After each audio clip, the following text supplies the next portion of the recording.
Alors, aujourd'hui, je t'explique ma journée, d'accord? Je t'explique une opportunité que j'ai pu saisir sur le Gold, d'accord? En unité de temps 15 minutes. Et toi aussi, tu peux faire pareil. Hein, faut savoir en fait que cette méthode, tu peux avoir des opportunités là-dessus en 15 minutes, 2 à 3, 4 fois par jour, d'accord? Tu peux par exemple observer. Donc là, tu verras, ça, c'est ma moyenne mobile à cette période. D'accord?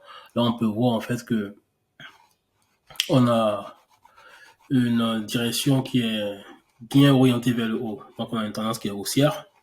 D'accord?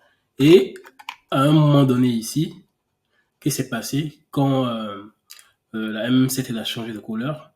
D'accord? La première bougie qui a cassé en fait la M7, d'accord?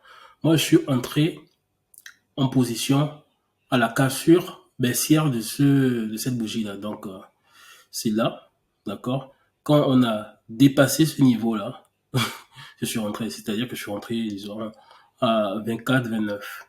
Bon, ça a permis de gagner 5 points. C'est pas grand-chose. Donc là, on a ma moyenne mobile à 20 périodes qui était là. C'est la courbe jaune là.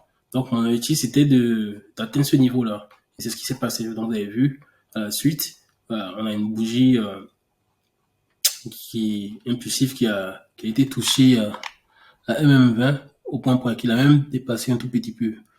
Vous, vous voyez, donc ça a été ça. Et donc, par exemple ici, c'était le même cas. On peut voir qu'on a une MM7 qui est bien directionnelle, d'accord. Et à un moment donné, on a une bougie en fait qui va casser en fait cette MM7. Et quand elle va casser en fait cette MM7, on aura en fait un changement de couleur de la MM7. D'accord? Donc la MM7 elle va passer en fait d'une couleur verte à une couleur rouge. Mon entrée en fait, ça va être à la cassure haussière excusez-moi, à la cassure baissière de cette bougie là. Donc c'était là. D'accord? Donc disons à 24-13, vous visez combien? Vous visez 2 points. Ça c'est pas vraiment intéressant par contre.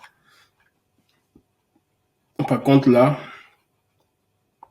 euh, je pouvais par exemple patienter. Ça je l'ai pas saisi. Ça non plus c'était juste pour vous expliquer. Par contre là, je pouvais patienter un tout petit peu, d'accord. Et quand on a une bougie qui casse en fait la MM7 au changement de couleur là, vous voyez, elle est passée du rouge au vert. J'allais entrer en position avec le stop à ce niveau, 24-14. Et qu'est-ce qui s'est passé après? Boum. Ça a pris combien de points? Ça a pris quasiment 23 points, ce qui est une performance très très intéressante. Donc, c'est une stratégie qui marche beaucoup, d'accord? C'est la méthode du breakout M15, d'accord? Donc, je me suis dit, bah, pourquoi je vous partage pas ça? Donc, si c'est le cas, si vous avez aimé, n'hésitez pas de me le faire savoir pour que je puisse vous partager pas mal de contenu. À très bientôt. Merci.